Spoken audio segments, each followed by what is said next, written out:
Bueno, aquí tenemos entonces el tema de la prudencia, que ya apareció, que es central en toda la vida humana, pero que se ejercita de maneras particulares en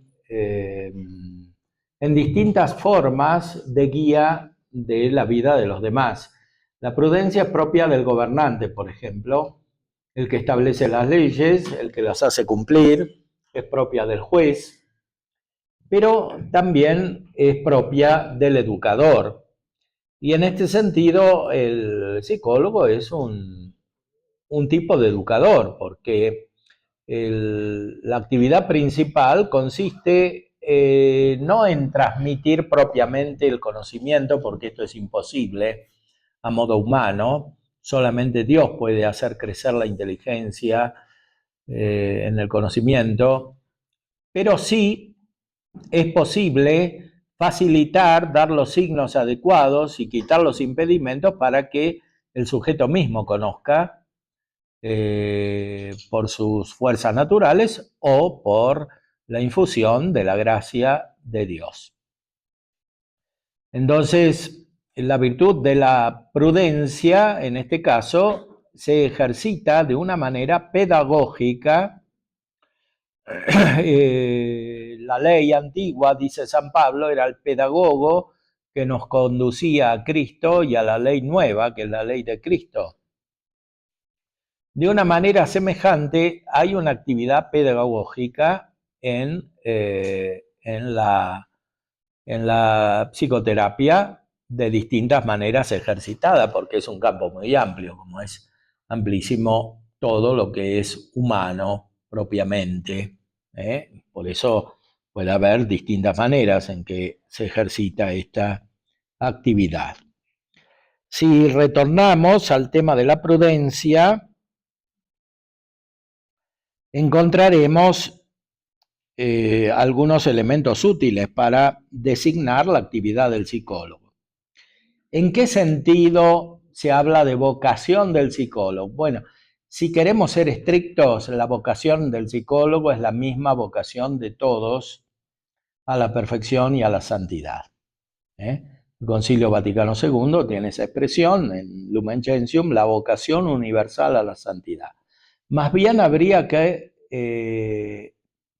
especificarla como una respuesta a la vocación universal. O sea, hay una respuesta específica que se encamina de esta manera, en lo que hoy se considera actividad psicoterapéutica y que estaba implícita o explícita también en la paternidad espiritual, en la ayuda espiritual que se dio durante siglos y que es esencial a la vida de la Iglesia, porque en el fondo es una obra de caridad. El psicólogo cristiano tiene caridad y la caridad se ejercita de una manera eminente en eliminar los errores o los obstáculos de otra naturaleza que pueden existir en la vida psíquica. Es un acto de caridad fundamentalmente y eso supera cualquier tipo de profesión. El psicólogo no es principalmente un profesional que cumple un protocolo, como en la época de la pandemia estaba el COVID y los médicos tenían que cumplir un protocolo y ser estrictos con el protocolo y no salirse del protocolo. Bueno, no se puede considerar la actividad psicológica y psicoterapéutica de esta manera, porque se trata siempre de la persona, de la persona que es superior a cualquier tipo de procedimiento y cualquier tipo de técnica, y que además no puede ser conocida solo por la observación. Porque el núcleo más íntimo de la persona, ni siquiera la persona misma lo conoce. Porque ese núcleo está dado por la presencia o la ausencia de la vida divina en ella. Y esto, si no lo conoce la persona con certeza, menos lo puede conocer el psicólogo, pero sí puede tener indicios. Alguien puede conocer por ciertos signos que tiene la gracia de Dios y lo mismo se puede conocer en otros, sobre todo en la medida en que crecientemente son santos. Es más evidente en algunas personas que en otras, porque tienen más gracia, porque son más santos y porque operan según esa gracia que tienen. Entonces, entre estos signos está, como ya dijimos, el gozo de las cosas divinas, no tener conciencia de pecado mortal y despreciar las cosas del mundo. Estos son criterios que debe tener el psicólogo cristiano católico. No son ajenos a la actividad psicoterapéutica. Eso sería caer en la trampa de la primacía del método, que es propia de la modernidad, ¿no? Descartes escribió un libro, El discurso del método. Porque el hombre moderno está obsesionado por lo que puede controlar y no quiere que nada le salga fuera de su conocimiento y de su capacidad operativa. Entonces, la modernidad misma se funda sobre el método. Ahora, el problema es que el método no es la solución, sino que, sobre todo en el campo psicológico, es la causa de la enfermedad. O sea, muchas personas tienen problemas psíquicos porque son demasiado metódicas, o porque aplican un método externo o un método inventado por ellas, un método personal. Entonces, ahí el método no es la solución, es el problema. Entonces, no se puede agregar un método sobre otro, porque se refuerza el problema. Hay que salirse de esa perspectiva y entrar en una más profunda, que es la de la contemplación de la vida personal. Contemplación que es muy difícil si los presupuestos filosóficos son errados y que se hace perfecta en cuanto la mirada está elevada por la fe y por la gracia.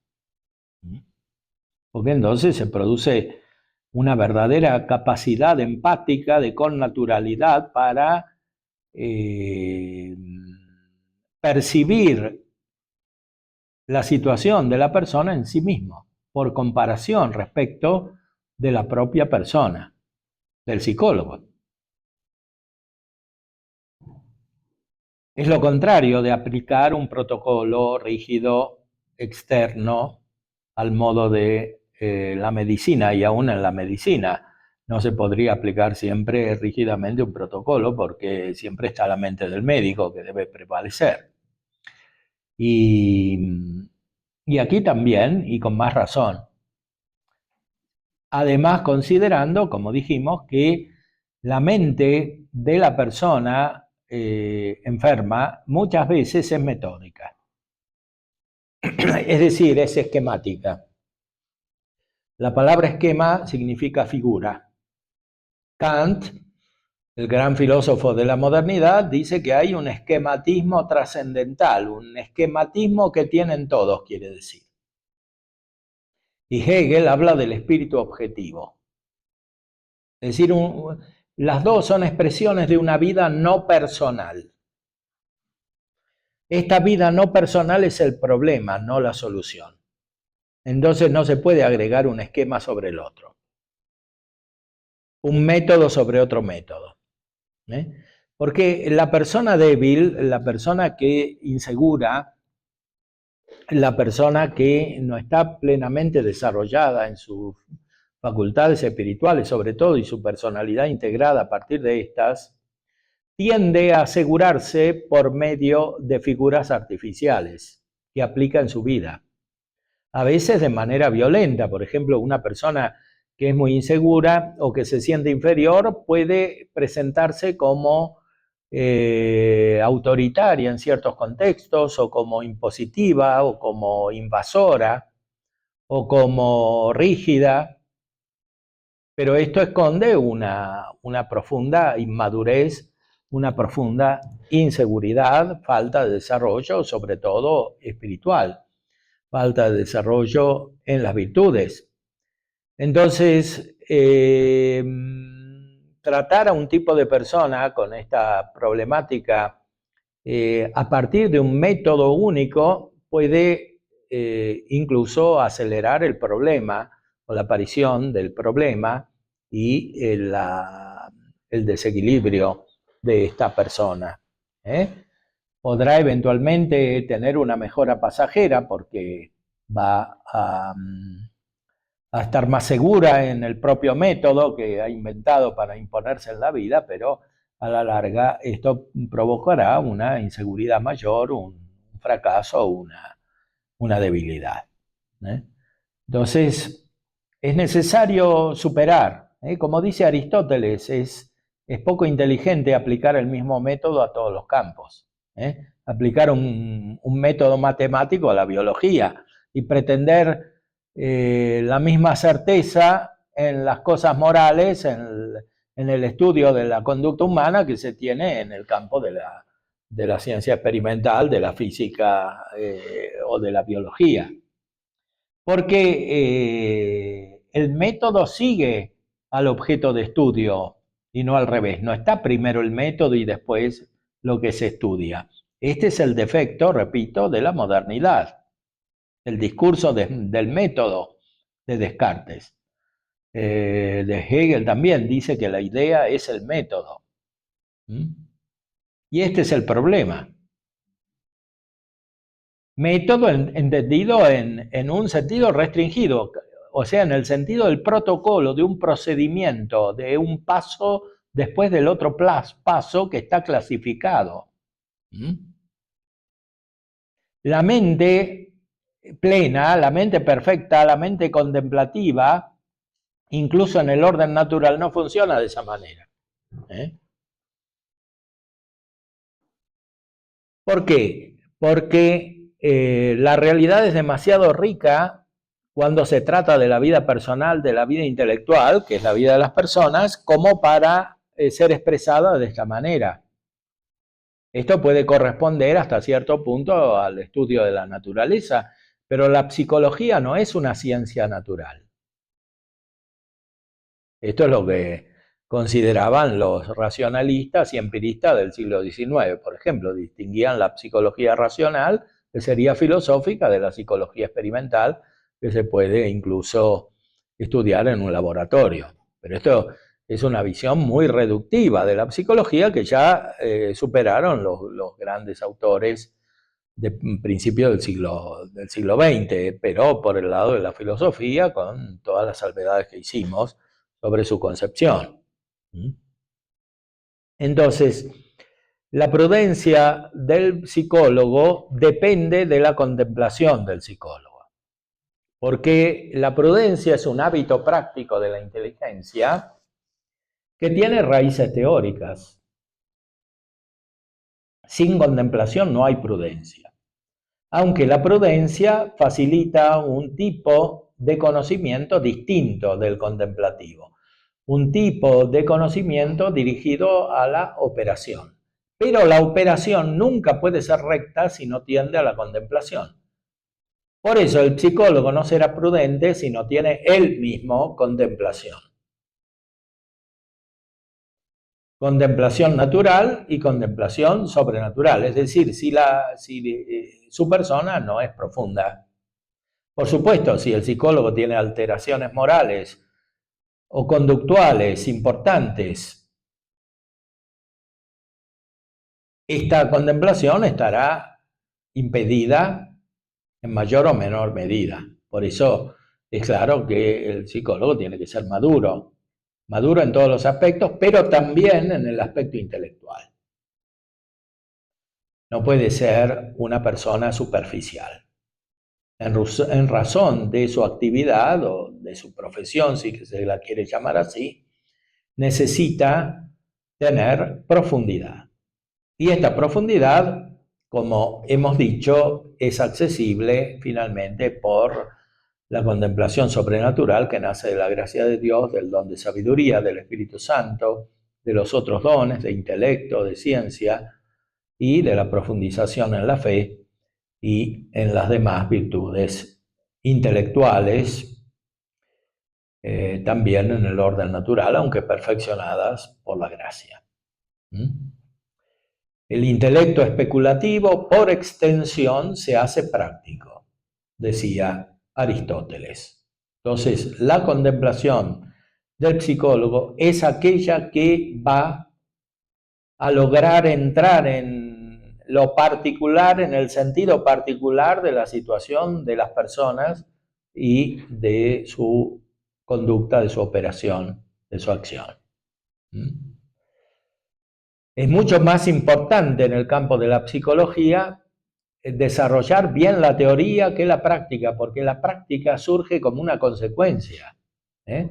Y para la práctica existe la asistencia del Espíritu Santo cuando el psicólogo tiene vida espiritual, según el don de consejo, como hemos explicado. Pero llegar a la contemplación es más difícil, es más arduo que tener el don de consejo. Por eso el último don que aparece en la vida espiritual es el de sabiduría. Ahora bien, el psicólogo tiene que ser sabio. Hay una sabiduría en sentido absoluto en el orden natural, que es la metafísica. Hay una sabiduría en sentido absoluto en el orden sobrenatural, que es la teología. Pero también hay como sabidurías regionales o aplicadas. Y esto, por eso se puede decir que una persona es un hombre sabio en el ordenamiento de la vida humana. Y esto vale tanto para la moral cuanto para la psicología, porque están estrechamente conectadas. No, la psicología tiene como constitutivo principal la ciencia moral, sea natural, sea sobrenatural. Aunque eventualmente hay algunos aspectos que son extraños a la moral porque se pueden considerar ciertos condicionamientos, etcétera, que no son directamente morales, ambientales o personales. Sin embargo, el centro de lo que estudia el psicólogo es siempre la operación humana, que es humana cuando está guiada por la inteligencia y producida por la voluntad, y por lo tanto, cuando se trata de actos morales.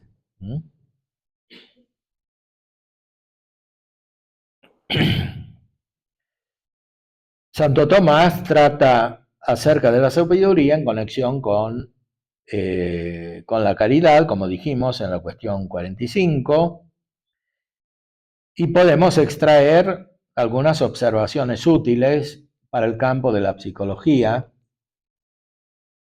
Esto vale para todo, porque la vocación universal a la santidad, que es la que constituye el núcleo de la llamada de todo cristiano, vale también para los psicólogos.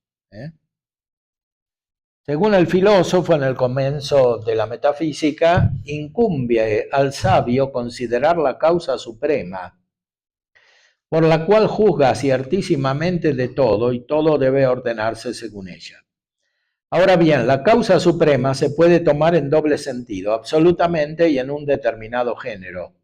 Por tanto, quien conoce la causa suprema en un determinado género y puede, gracias a ella, juzgar y ordenar cuánto pertenece a ese género, se dice de él que es sabio en ese género.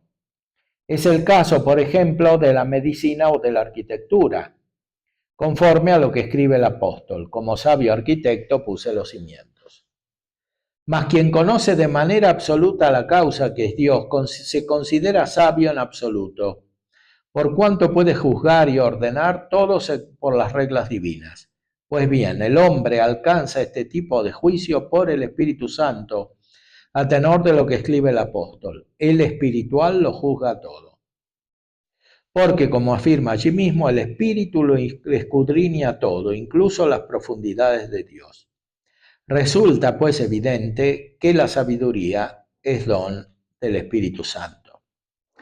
La sabiduría completa y perfecciona el don del entendimiento. Por el entendimiento se entra en profundidad en las verdades divinas,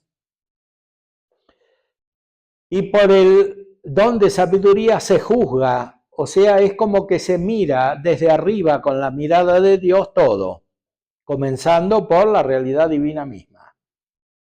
Se conecta todo a la luz de la fe. Se realiza la analogía de la fe, que es la conexión de los misterios divinos. Bueno, desde ahí se juzga también acerca de lo que Dios crea, y muy especialmente de la conducta humana. Por eso Santo Tomás dice que la sabiduría tiene no solo una función teórica, que es la principal, porque está referida a Dios, sino también una función práctica, ordenadora de los actos humanos. Los santos son ejemplos supremos del ejercicio de este don de sabiduría en la vida humana, porque todos los santos son contemplativos y todos los santos rigen adecuadamente no solo la propia vida, sino la vida de los demás. Este don de sabiduría se complementa con los otros. También el intelecto y la ciencia rigen la vida humana desde arriba, y el don de consejo directamente se refiere a la vida humana, a los casos prácticos, a los casos particulares, no considerados desde arriba, sino en sí mismos, con una iluminación que viene del Espíritu Santo. La mente del psicólogo, para ser perfecta, debe ser configurada de esta manera. Y los métodos, sobre todo si dependen de filosofías deficientes, son contraproducentes en este sentido. El psicólogo, en la medida en que crece, se hace maduro, se libera. No se libera de la verdad, sino que se libera de los condicionamientos que impiden el conocimiento de la verdad, en el orden teórico y en el orden práctico. Por eso no hay que tener miedo a ser espontáneo en psicología, a ser personal en psicología, porque efectivamente es mucho más verdad que cada psicólogo tiene su método personal que cada psicólogo tiene que aplicar un método universal, porque está mucho más cercano a la realidad de esta consideración. Pero claro, esto es difícil porque causa una cierta seguridad inmadura, como la de las personas que describimos antes, el tener un método.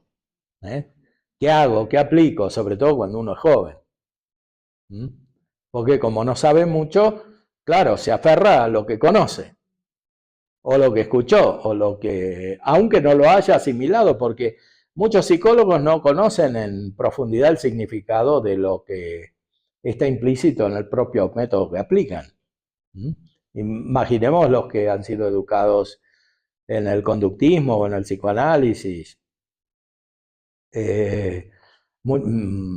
La mayoría de los psicólogos no estudian filosofía, no conocen los fundamentos teóricos de lo que están aplicando. Entonces tampoco conocen los efectos. Por eso es mucho mejor liberarse del método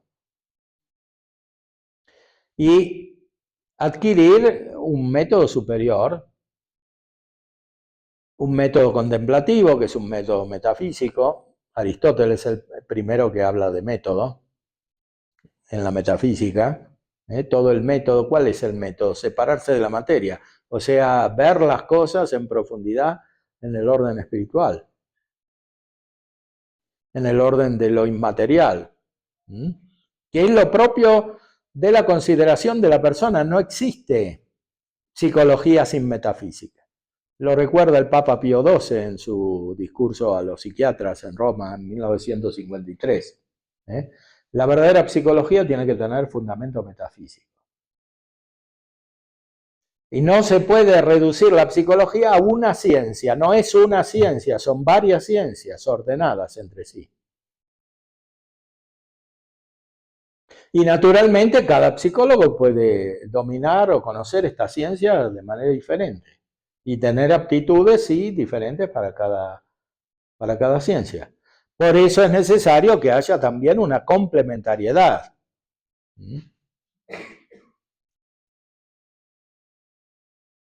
Y un diálogo. Sin, por supuesto, quitar el secreto que debe regir en la relación con las personas, pero una complementariedad, un diálogo teórico principalmente, que es lo más importante. Porque la práctica, después con la ayuda del Espíritu Santo, sale sola. Lo difícil es lo teórico.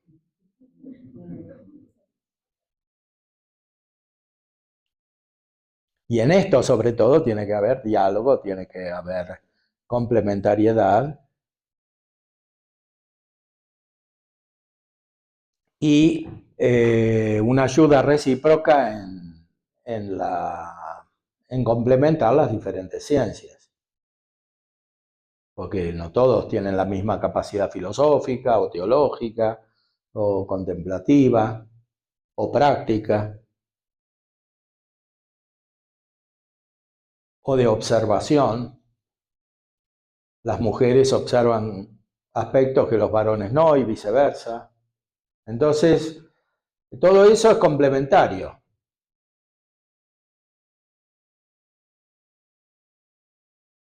Pero tiene que haber un principio último y ese principio es la sabiduría.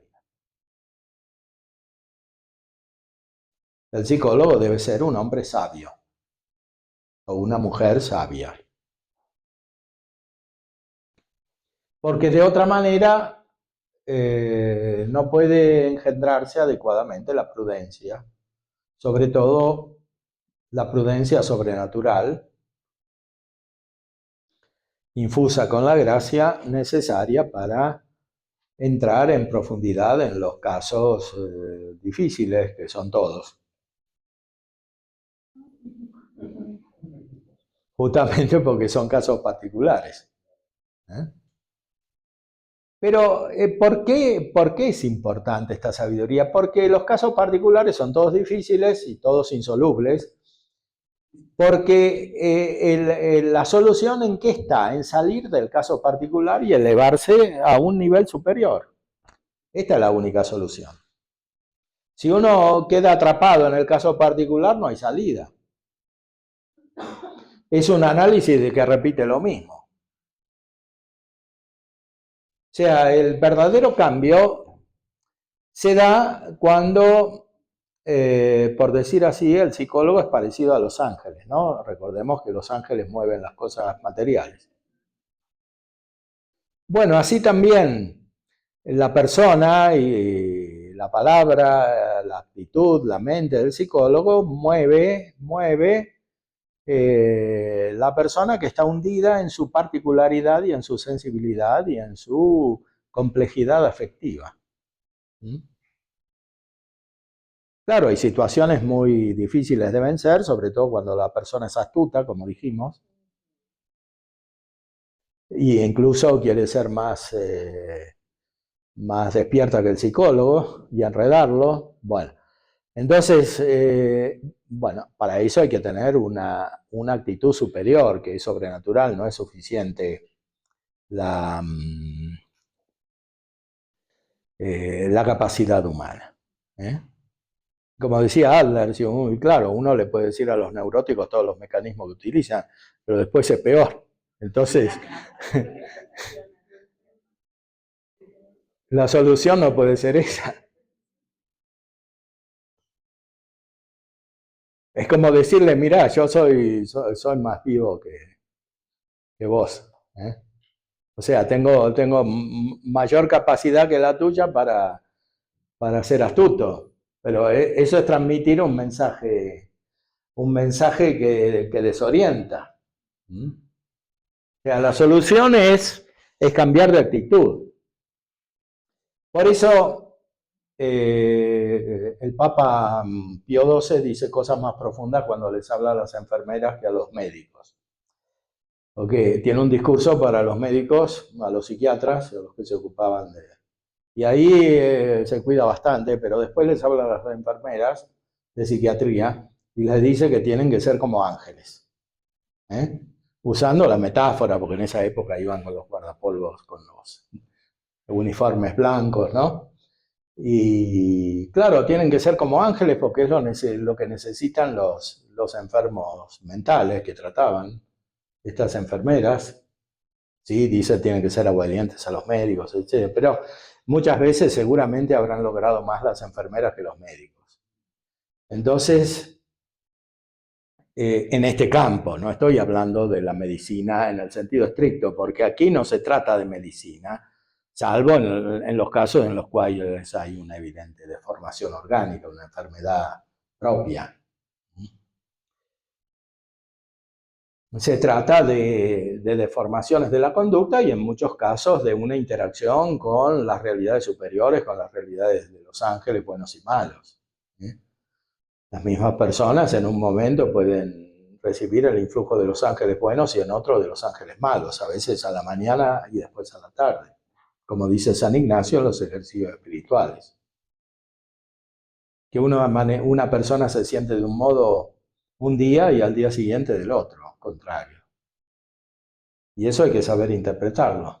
Pero a los psicólogos nadie les enseña las reglas del discernimiento de espíritus de San Ignacio, que están en los ejercicios espirituales. Entonces, sí, tratan de encajar todo eso en las categorías, en los esquemas que se han emprendido, en el DSM-4, DSM-5. Sí, no sé cuántos hay ahora. Bueno. Bueno, entonces, sí, hay que superar el discurso del método cartesiano. Además, sí, muy metódico Cartesio, pero después se imagina cuando está delante de la chimenea que viene un genio maligno, ¿no?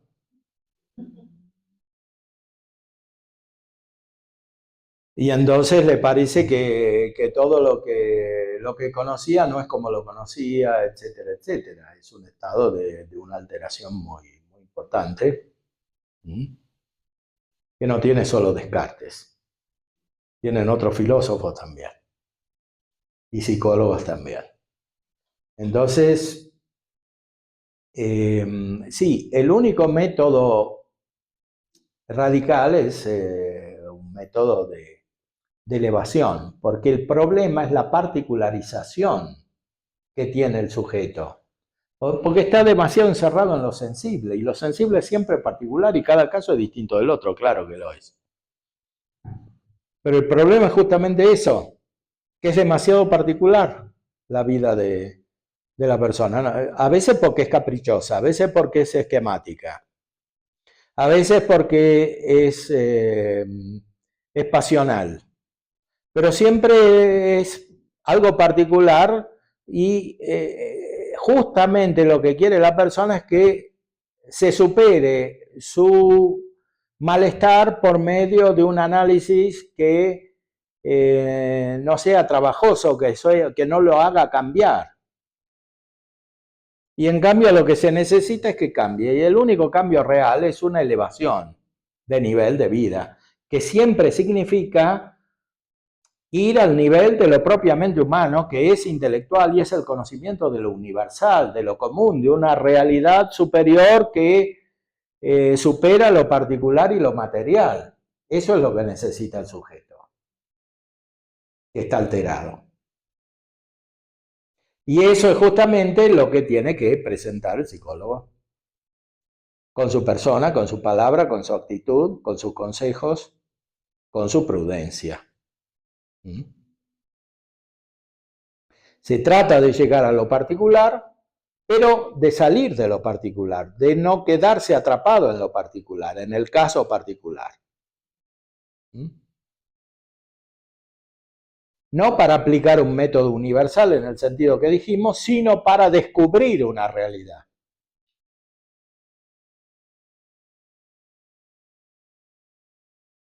Por eso, la verdadera psicoterapia nunca puede ser ajena a la contemplación, que es la vocación natural de toda persona humana. Es el fin de la vida humana, que ya descubrieron los grandes filósofos. Por supuesto, nosotros tenemos una contemplación que va mucho más allá, que es la contemplación del mismo Dios en su realidad personal, una contemplación que se prolonga a la propia actividad personal y a la propia relación con las personas divinas y con las otras personas. Ahí se contempla la realidad más profunda. Y eso es lo que tiene que transmitir el psicólogo, siendo como un ministro de Cristo, no porque produzca la gracia, nadie produce la gracia, salvo Dios. La gracia se produce a través de de los instrumentos, la humanidad de Cristo, la iglesia, los sacramentos, pero todo lo demás que conduce a los sacramentos. Toda la vida cristiana bien ordenada es como una prolongación de los sacramentos, principalmente de la Eucaristía, y una preparación a los sacramentos. Una preparación a la Eucaristía. Por eso la actividad psicoterapéutica, lo encontrarán en el primer capítulo del libro que tienen, Santo Tomás de Aquino, psicólogo. La actividad psicoterapéutica no puede prescindir de los sacramentos, porque es como una preparación para los sacramentos.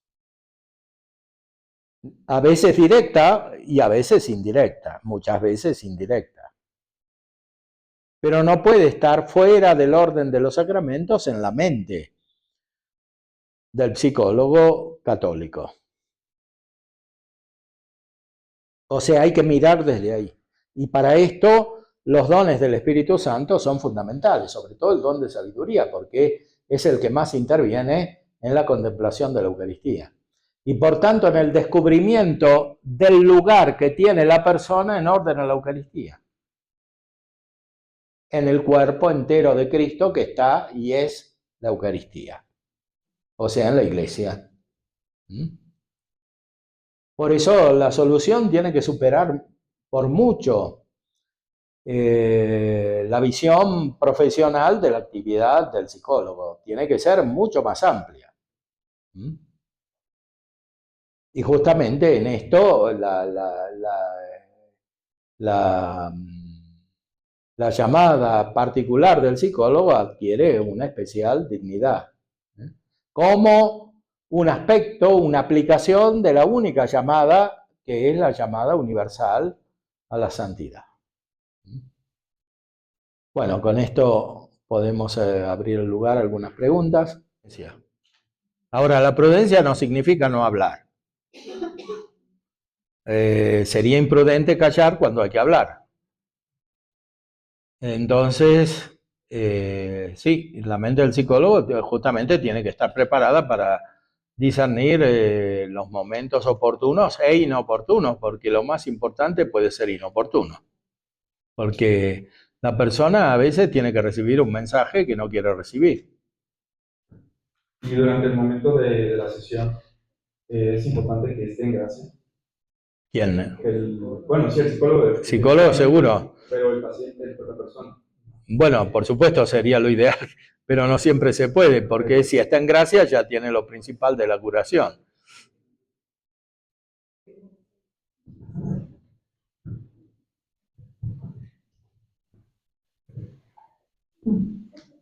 Padre, bueno, me considero posiblemente la más ignorante aquí, al escuchar a mis compañeros, pero quiero compartir algo y usted me corregirá. Tengo una maestría sistémico familiar y a lo mejor me ha ayudado, me ha dado algunas herramientas para poder reestructurar a la familia y ubicar cada uno en su rol adecuado para que ésta pueda funcionar. Hay veces que los roles están, como usted bien lo dice, no están en orden. A veces el hijo está cumpliendo como la función del papá. Se alía con la mamá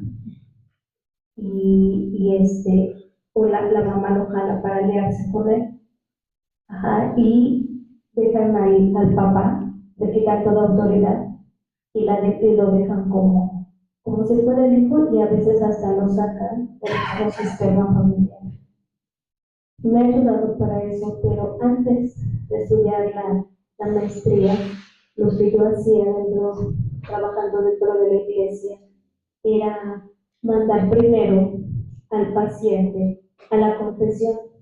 Después de la confesión, lo que yo hacía es platicar con él, ubicar dónde estaba el problema y ayudarlo de una manera espiritual, invocando al Espíritu Santo, para poderlo guiar. Muchas veces yo pensé que a lo mejor yo estaba eh, yendo contra la ética, porque yo me estaba guiando a lo mejor por mi instinto, no tenía una maestría, y por eso fue que yo me dirigí a estudiar la maestría. Pero ahorita, al escucharlo a usted hablar, ¿no? ¿Cuánto hay de verdad? Porque en nuestra carrera casi no vemos filosofía, ¿no? Para mí siempre la filosofía fue como algo súper difícil, que me costaba mucho trabajo entender, pero ahorita que lo escucho hablar, de pronto no sé, o sea, hay cosas que entiendo y que de pronto yo decía, ¿por qué no las entendí antes? ¿No? Entonces, de pronto escucho a mis compañeros hablar que trabajan en un lado, que trabajan en otro, y digo, wow, o sea, qué impresionante. Soy aquí como que la principiante entre todos y me gustaría aprender de cada uno de ellos, llevarme lo mejor de cada uno de ellos, pero principalmente también de usted, porque a lo mejor voy a sonar un poquito soberbia, pero a través de usted pude ver parte de la verdad que yo estaba buscando. Entonces, le quiero dar las gracias y agradezco mucho a Dios que me haya puesto en este lugar. Gracias, Padre. Bueno, muchas gracias.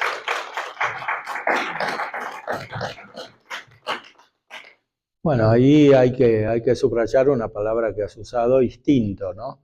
Porque es la misma que usa Santo Tomás cuando habla de los dones del Espíritu Santo. Se produce un instinto. Un instinto es como una percepción sobrenatural, un sentido que va más allá de los conceptos y de las nociones, incluso más elevadas de la filosofía. Y ese instinto viene del Espíritu Santo. Es un tipo de conocimiento experimental que produce una experiencia en la cual uno percibe las cosas humanas a la luz de las cosas divinas y percibe las mismas cosas, las mismas realidades divinas por la acción del Espíritu Santo. Entonces, es justamente lo que debe suceder en la mente del psicólogo cuando actúa bien. Se ha hablado de la vida de gracia y a veces en la vida de fe hablamos de la vida de gracia, pero la vida de gracia sacramental, Sí. que se va alcanzando por la vida de los sacramentos. Pero, ¿cómo acompañar o ayudar a aquellas personas que viven en un mundo libre o que no están preparadas para los sacramentos? Se ha hablado también de una gracia habitual. Entonces, ¿cómo está estructurada así la categoría de gracia? Bueno, hay gracias actuales que se ordenan a la gracia habitual o gracia santificante o gracia que hace gratos a Dios, gracia gratum faciens. Y Dios es muy abundante en dar esas gracias, entonces en la acción psicoterapéutica o pastoral, en la guía de las personas, hay que favorecer la acción de esas gracias, o sea, en cierta manera detectarlas para que ayudar a las personas a que se den cuenta de que tienen una gracia o que han recibido una gracia, aunque no sea todavía la de la vida estable, de la santidad, de la vida cristiana perfecta, pero son gracias que se ordenan a esa vida cristiana perfecta y que Dios puede repartir de una manera muy abundante. Y por eso la misericordia con la cual hay que mirar las situaciones de la gente, porque todos necesitan ser sanados por la gracia y llegar a la perfección espiritual. La misericordia requiere también entrar en el corazón de esas personas en cuanto se puede para observar la acción de la gracia y animarlas a recibir la acción de la gracia en el momento oportuno. Incluso en las personas que están alejadas de la vida cristiana ordenada, porque están en uniones libres o en adulterio o en homosexualidad o en cualquier otro tipo de situación. Hace rato también se hablaba sobre el matrimonio y hablaba del amor y de la caridad, o sea, tengo que amar aquellas personas que me van a acercar para la gracia, van a la santidad. Sí, Ese es el principio de la categoría, claro. ¿no? Entonces, en el caso del matrimonio, entonces uno se ama al otro porque lo va conduciendo a esa cercanía con Dios. Claro. Pero cuando alguno de los matrimonios falla, se equivoca, Sí. entonces lo ama no porque lo acerque a la vida de gracia, sino que porque la otra persona lo necesita. Sí, también. Ese acercamiento, ¿no? Claro, es un modo de ejercitar la caridad diferente que se suscita por la reacción que a veces es imprevisible de alguno de los dos o a veces de los dos. Sí. Padre, perdón, solo para entender. Pero en el sentido pleno cristiano hay que evitar esos problemas en lo posible, porque muchos de esos problemas son efectivamente evitables si la preparación al matrimonio es la adecuada. O sea, si es realmente recibido como un sacramento y no como una realidad meramente humana. O sea, tienen que ser conscientes los dos de que se casan para recibir la gracia de Dios y para perfeccionarse, o sea, para tener más gracia de la que ya tenían. Y si no tenían la gracia, no se pueden casar. Ni el sacerdote los tiene que casar, en la medida en que lo conoce, por supuesto, porque no siempre se puede conocer. Perdón, Padre, solo Pero a para veces es muy evidente. aclarar, mencionó la palabra instinto y usted la retomó. Solo para entenderlo yo, ¿es sinónimo de intuición? Bueno, es una analogía, sí, es una especie de intuición, porque los sentidos tienen intuición, la inteligencia, el sentido propio no tiene intuición, porque no tiene la capacidad suficiente como para conocer directamente las esencias de las cosas, necesita un proceso complejo. Por eso se usa la analogía de los sentidos que perciben directamente las cualidades sensibles. Y así en la vida espiritual perfeccionada, la inteligencia adquiere como una capacidad superior que sí se puede llamar intuición. Pero no hay que confundirla con una intuición sensible, porque hay personas que intuyen algo, pero se equivocan mucho, porque lo que están haciendo es simplemente usar los sentidos para conocer algo que supera los sentidos.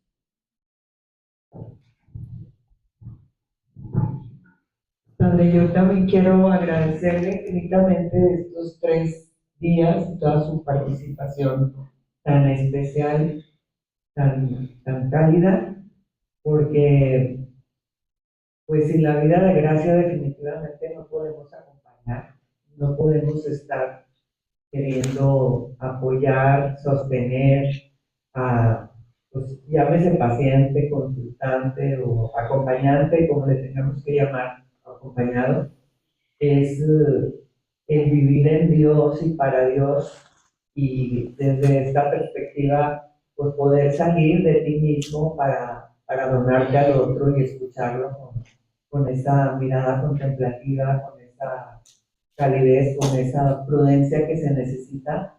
Y lo digo específicamente porque en Monterrey tenemos el ministerio de acompañar papás que tienen hijos con atracción al mismo sexo y que pidieron ayuda a la iglesia, a la arquidiócesis de Monterrey hace 12 años. Y no es más que metiéndonos al Santísimo media hora a orar y luego 1 hora y media de acompañamiento espiritual o terapéutico, como se ha podido conseguir que estos papás amen incondicionalmente a sus hijos y cambien sus roles que los llevaron de alguna manera a que los hijos se confundieran o se identificaran de diferente manera. Y lo que hemos visto en los testimonios de la gente que ya ha regresado a la heterosexualidad tiene que ver con una mamá que siempre estuvo orando.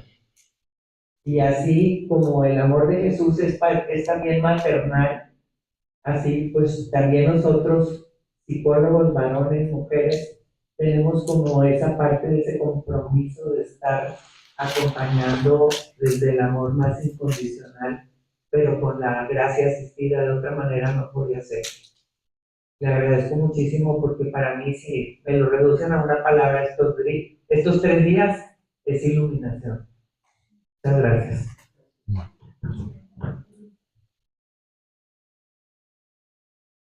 Se ve que ya quiere rezar el rosario. Bueno.